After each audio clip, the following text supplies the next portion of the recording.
دوستو آج کی اس ویڈیو میں ہم آپ کو چھچھندر اور چھپکلی کے بارے میں کچھ ایسی جانکاریاں دینے والے ہیں جس کو جان کر آپ بھی یقیناً حیران اور پریشان ہو جائیں گے۔ دوستو اس دنیا میں اللہ تعالیٰ نے ان گنت چیزوں کو پیدا فرمایا ہے اور اللہ تعالیٰ کی پیدا کی ہوئی ساری چیزیں کسی نہ کسی حکمت کے تحت وجود میں آئی ہیں جس کو اللہ تعالیٰ خوب جانتا ہے۔ اللہ تعالیٰ نے اس دنیا کے اندر کسی بھی چیز کو بیکار پیدا نہیں فرمایا۔ میرے دوستو آج کی اس ویڈیو کے اندر ہم جانیں گے کہ اللہ تعالیٰ نے چھچھندر کو کب اور کیوں پیدا فرمایا اور کس طرح سے اللہ تعالیٰ نے اس کے ذریعے سے قوم سبا کو ہلاک کیا، اور اللہ تعالیٰ نے ہر ایک چیز کو آنکھیں دی ہیں، بینائی عطا فرمائی ہے، لیکن چھچھندر کو اندھا کیوں پیدا فرمایا؟ اور اگر کوئی شخص چھچھندر کو اپنے خواب میں دیکھے تو اس کی تعبیر کیا ہوگی، اس کا مطلب کیا نکلے گا؟ میرے دوستو چھچھندر ایک اندھا بہرا چھوٹا سا جانور ہے جو اپنے سامنے کی چیزوں کو صرف سونگھنے سے پہچان لیتا ہے۔ اس کے باوجود کہ چھچھندر اندھا ہوتا ہے مگر پھر بھی اپنے بل سے باہر آتا ہے اور منہ کھول کر بل کے باہر بیٹھ جاتا ہے۔ مکھیاں اس کے منہ کے آمنے سامنے بیٹھ جاتی ہیں تو یہ ان کو پکڑ کر نگل لیتا ہے، اور یہ مکھیوں پر اس وقت حملہ کرتا ہے جبکہ کافی تعداد میں مکھیاں اس کے منہ کے سامنے جمع ہو جاتی ہیں۔ کچھ حضرات نے کہا ہے کہ چھچھندر اصل میں اندھا چوہا ہے جس کو صرف سونگھنے کے ذریعے سے چیزوں کا پتہ چل جاتا ہے۔ استو اپنی کتاب النوس میں لکھتا ہے کہ چھچھندر کے علاوہ تمام حیوانات کی 2 آنکھیں ہوتی ہیں، اور چھچھندر کو اندھا اس لیے پیدا کیا گیا ہے کہ یہ زمین کے اندر رہنے والا جانور ہے، اور اللہ تعالیٰ نے زمین کو اس کے لیے ایسا بنا دیا ہے جیسا مچھلی کے لیے پانی، اور اس کی غذا کو زمین کے اندر ہی انتظام کر دیا گیا ہے۔ آنکھوں کے بدلے اللہ تعالیٰ نے اسے سننے اور سونگھنے کی طاقت بہت زیادہ دی ہے، اور یہ دور ہی سے ایک معمولی سی آواز کو بھی سن لیتا ہے اور ترنت کود کر زمین کے اندر گھس جاتا ہے۔ اور اس کو پکڑنے کا طریقہ یہ ہے کہ اس کے بل کے باہر کچھ جوئیں رکھ دی جائیں تو یہ ان کو پا کر ان کو کھانے کے لیے باہر نکل جائے گا، چنانچہ پھر اس کو آسانی سے پکڑا جا سکتا ہے۔ اور یہ بھی کہا گیا ہے کہ چھچھندر کی سننے کی طاقت دوسرے جانوروں کے مقابلے ان کے دیکھنے کی طاقت کے برابر ہوتی ہے، یعنی دوسرے جانور جتنی دور تک دیکھ سکتے ہیں چھچھندر اتنی دور کی آواز سن سکتا ہے۔ چھچھندر کو اچھی خوشبو سے نفرت اور بدبودار چیزوں سے محبت ہوتی ہے، چنانچہ وہ خوشبودار چیزوں سے بھاگتا ہے اور گندھنا پیاز وغیرہ کی خوشبو پر کھینچا چلا آتا ہے۔ کئی بار انہی 2 چیزوں کی مدد سے یعنی کہ گندھنا اور پیاز کی مدد سے اس کو پکڑا جا سکتا ہے۔ اور اگر کوئی شخص یہ چاہتا ہو کہ چھچھندر اس کے گھر سے بھاگ جائے تو وہ اپنے گھر کو خوشبودار رکھے اور گھر میں خوشبودار چیزیں رکھی جائے، کیونکہ چھچھندر خوشبودار چیزوں سے بھاگتا ہے اور بدبودار چیزوں کو پسند کرتا ہے۔ تو میرے دوستو آئیے بات کرتے ہیں کہ اللہ تعالیٰ نے کس طرح قوم سبا کو اس کے ذریعے ہلاک کیا۔ قوم سبا ایسی قوم تھی کہ جس کے دائیں اور بائیں 2 باغ 2 باغیچے موجود تھے، اور اللہ تعالیٰ نے ان سے فرمایا تھا کہ اپنے رب کے دیے ہوئے رزق کو کھاؤ اور اس کا شکر ادا کرو۔ اور قوم سبا کے اس شہر پر اللہ تعالیٰ کی اس قدر عنایت تھی کہ اس علاقے میں مچھر، پسو، سانپ اور بچھو وغیرہ جیسے نقصان پہنچانے والے جانوروں کا نام و نشان تک نہ تھا، اور یہ بہت ہی پاک و صاف شہر تھا۔ اور اس علاقے کے لیے اللہ تعالیٰ کی خاص عنایات اس سے ظاہر تھی کہ اگر کوئی دوسرا شخص کسی علاقے کا اس شہر میں آتا اور اس کے کپڑے وغیرہ میں اگر جوئیں وغیرہ ہوتی تو اس علاقے میں آتے ہی سب کے سب مر جاتی۔ قوم سبا کے باغات میں پھلوں کی کثرت کا یہ عالم تھا کہ اگر کوئی شخص باغ میں خالی ٹوکرا لے کر جاتا تو واپسی پر ان کا ٹوکرا بہت سے قسم کے پھلوں سے بھرا ہوا ہوتا، اور یہ پھل ہاتھ سے توڑے ہوئے نہ ہوتے بلکہ پک پک کر گرنے والے درختوں کے نیچے پڑے ہوئے ہوتے۔ اللہ تعالیٰ نے اس قوم کی طرف 13 انبیاء علیہ السلام کو بھیجا، اور ان تمام انبیاء علیہ السلام نے اس قوم کو اللہ تعالیٰ کی طرف رجوع ہونے کی دعوت دی، اور اللہ تعالیٰ کی عطا کی ہوئی نعمتوں کا یاد دلایا اور اس کے عذاب سے ڈرایا، مگر اس قوم نے ایک نہ مانی اور کہنے لگے کہ ہم کو تو معلوم نہیں کہ اللہ تعالیٰ نے ہم کو کوئی نعمت دی ہے، معاذ اللہ۔ اور دوستو، قوم سبا کے شہر میں ایک باندھ یعنی کہ ڈیم تھا، جس کو ملکہ بلقیس نے تب بنوایا تھا جب ان کی حکومت تھی، اور اس باندھ کے قریب ہی ایک بڑا تالاب تھا۔ اس تالاب سے پانی کو نکالنے کے لیے اتنے ہی نالے رکھے گئے تھے جتنی ان کے یہاں نہریں تھیں، اور ان پر نالوں کے ذریعے ان نہروں میں پانی تقسیم ہوتا تھا،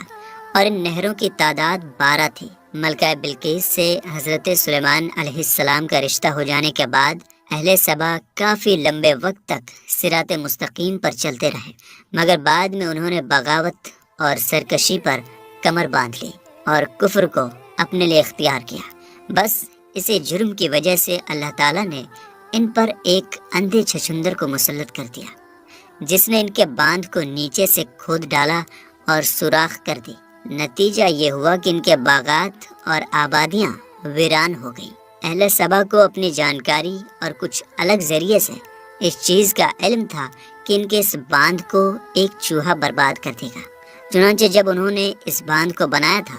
تو ہر 2 پتھروں کے بیچ کوئی سوراخ ایسا نہیں چھوڑا تھا جہاں پر ایک بلی کو نہ باندھا گیا۔ لیکن جب انہوں نے سرکشی شروع کی تو اللہ تعالیٰ کا ان پر عذاب آیا،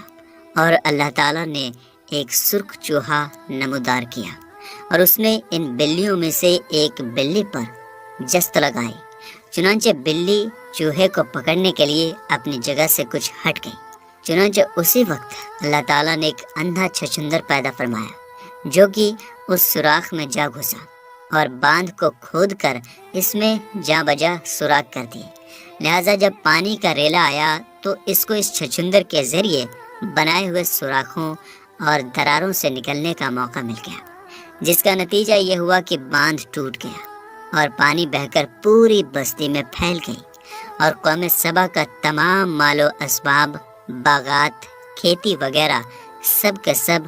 غرق ہو گئے، حتیٰ کہ مکانات بھی زمین کے نیچے دفن ہو گئے۔ حضرت ابن عباس رضی اللہ تعالی عنہ سے مروی ہے کہ اس باندھ کو ملکہ بلقیس نے بنوایا تھا، اور اس کو بنوانے کی وجہ یہ تھی کہ اہل سبا آپس میں اپنی اپنی وادیوں کے لیے پانی پر لڑا کرتے تھے۔ چنانچہ ملکہ نے سب وادیوں کے پانی کے بہاؤ کو روکنے کے لیے 2 پہاڑوں کے درمیان بڑے بڑے پتھروں کو تاروں سے پیوست کر کے ایک دیوار بنوا دی، جس کو باندھ کہا جاتا ہے۔ اس باندھ کے 3 درجے تھے، اور ان میں سے پانی کے نکلنے کے لیے 12 راستے بنائے گئے تھے، کیونکہ ان کی 12 نہریں تھیں۔ چنانچہ جب پانی کی ضرورت پڑتی تو ان 12 راستوں کو کھول دیا جاتا، لیکن جب انہوں نے اتنی نعمتوں کے باوجود بھی اللہ تعالیٰ سے بغاوت اختیار کی اور صراط مستقیم سے ہٹ گئے تو اللہ تعالیٰ نے ایک اندھے چھچندر کے ذریعے ان کو تباہ و برباد کر دیا۔ مگر دوستو، جب سیلاب سے سبا کے سب شہر غرق ہو گئے تو بچے کھچے لوگ ادھر ادھر بھاگ گئے۔ چنانچہ قبیلہ گان ملک شام میں چلا گیا، اور قبیلہ اجد عمان کی طرف چلا گیا، اور خزاں نے تہامہ اور خزیمہ نے عراق کی راہ لی، لیکن قبیلہ اوس اور خزرج نے یثرب میں اقامت اختیار کی۔ ان قبیلوں میں پہلا شخص جس نے یثرب یعنی کہ مدینہ میں قدم رکھا وہ عمر بن عابر تھا، اور یہی اوس و خزرج کا جد اعلیٰ مانا جاتا ہے۔ میرے دوستو، دیکھا آپ نے کہ اللہ تعالیٰ نے کس طرح سے ایک اندھے چھچندر کے ذریعے قوم سبا کو ہلاک اور تباہ و برباد کر دیا۔ اللہ تعالیٰ سے ہمیں بھی ڈرنا چاہیے اور ہمیں اس کی نافرمانی سے بچنا چاہیے۔ دوستو، چھپکلی ایک رینگنے والا جانور ہے جو عام طور پر ہمارے گھروں کی چھتوں یا دیواروں پر پایا جاتا ہے۔ دنیا بھر میں چھپکلیاں 5000 طرح کی پائی جاتی ہیں۔ ان کی زیادہ تر پرجاتیاں جنگلوں میں پائی جاتی ہیں۔ کچھ دکھنے میں بہت بڑی ہوتی ہیں، جبکہ کچھ دکھنے میں بہت چھوٹی ہوتی ہیں۔ چھپکلی کا دل 1 منٹ میں 1000 بار دھڑکتا ہے۔ کئی طرح کی چھپکلیاں رنگ بدلنے میں بھی ماہر ہوتی ہیں۔ یہ انٹارکٹیکا کے علاوہ لگ بھگ سبھی دیشوں میں پائی جاتی ہیں۔ چھپکلیاں زیادہ تر زہریلی نہیں ہوتی ہیں۔ ان کی کیول 2 ہی نسلیں ایسی ہیں جو زہریلی ہوتی ہیں، لیکن عام طور پر جو ہمارے گھروں میں چھپکلیاں پائی جاتی ہیں وہ زہریلی نہیں ہوتی ہیں۔ چھپکلیاں ہمارے گھروں میں ہونے کے کچھ فائدے بھی ہوتے ہیں، جیسا کہ کئی بار ہمارے گھروں میں لگی لائٹوں، بلبوں یا پھر مکان کی دیواروں پر کیڑے مکوڑے بہت زیادہ ہوتے ہیں، ایسے میں چھپکلیاں انہیں کھا جاتی ہیں، جو کہ ہمارے گھر کے لیے بہت ہی زیادہ فائدہ مند ہوتا ہے۔ دوستو، آپ یہ جان کر بھی حیران ہو جائیں گے کہ اگر کوئی چھپکلی پر حملہ کر دیتا ہے تو چھپکلی فوراً ہی اپنی پونچھ کو اپنے شریر سے الگ کر دیتی ہے، تاکہ وہ اپنے دشمن کا دھیان اپنے آپ سے بھٹکا سکے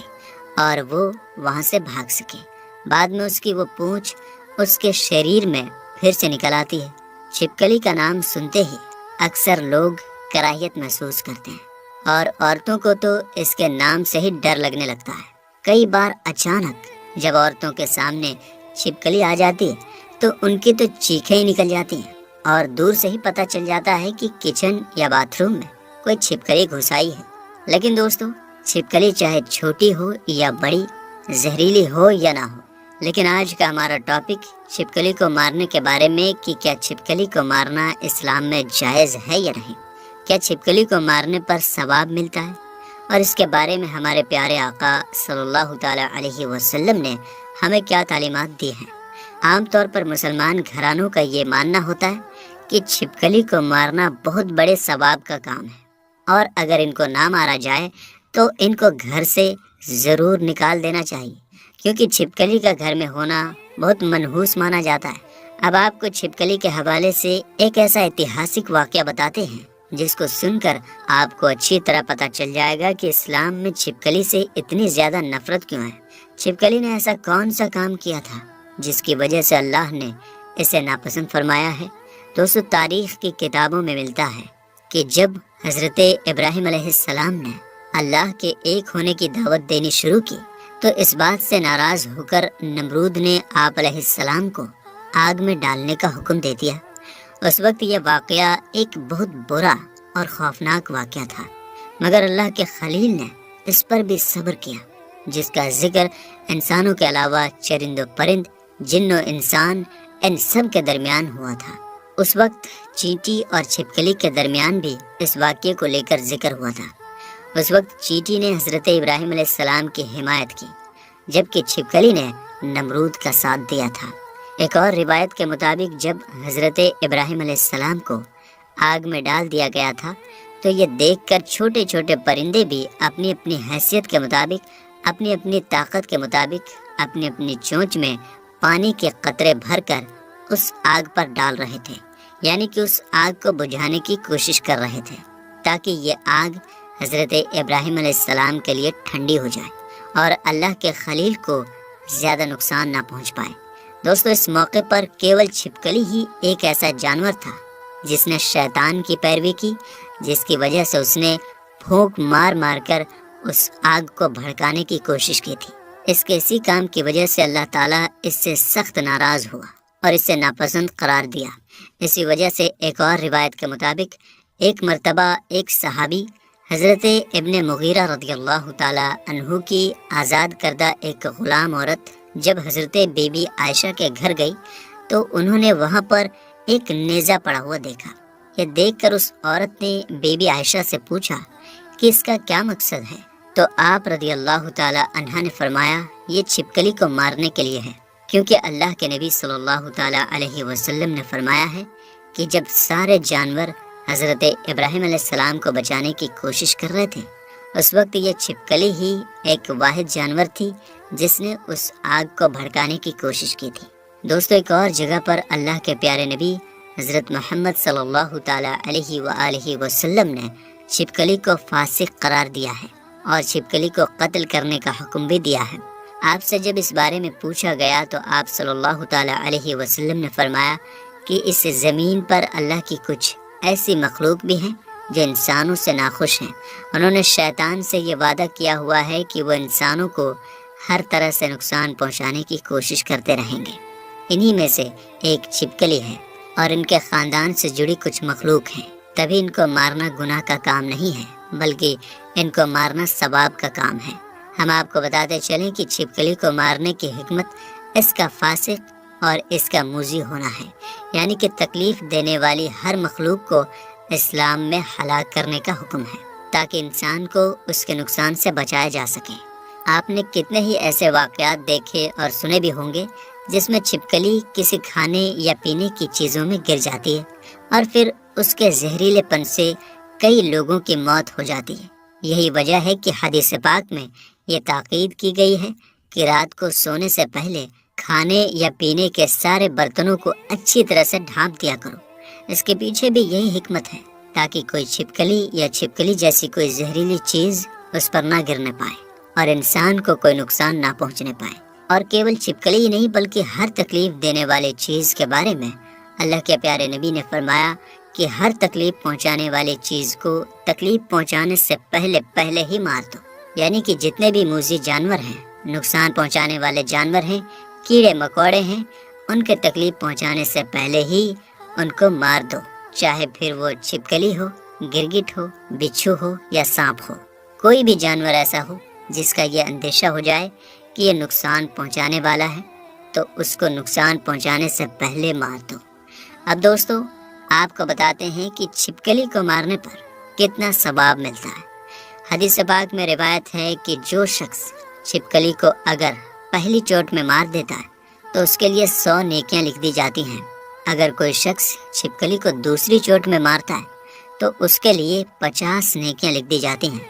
اور اسی طرح سے اگر کوئی تیسری چوٹ میں چھپکلی کو مارتا ہے تو اس کے نامہ اعمال میں 20 نیکیاں لکھ دی جاتی ہیں۔ تو دوستو، اس حدیث پاک سے معلوم ہوتا ہے کہ چھپکلی کو مارنے کا اسلامک حکم بھی ہے اور اس پر نیکیاں بھی لکھی جاتی ہیں۔ اس لیے چھپکلی کو دیکھتے ہی ثواب کی نیت سے اور پیارے نبی صلی اللہ تعالی علیہ وسلم کا حکم سمجھ کر فوراً مار دینا چاہیے۔ اس کے حکمت میں علماء کرام نے بیان کیا ہے کہ اگر کوئی کسی چھپکلی کو ایک چوٹ میں مار دیتا ہے تو اس چھپکلی کو کم تکلیف ہوگی، 2 بار میں مارتا ہے تو اس کو تکلیف تھوڑی زیادہ ہوگی،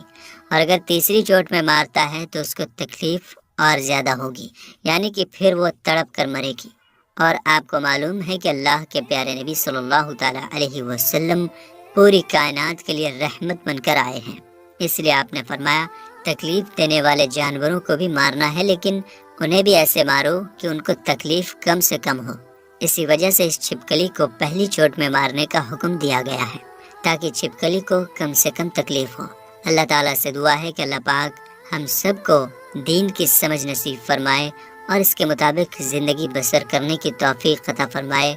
آمین یا رب العالمین۔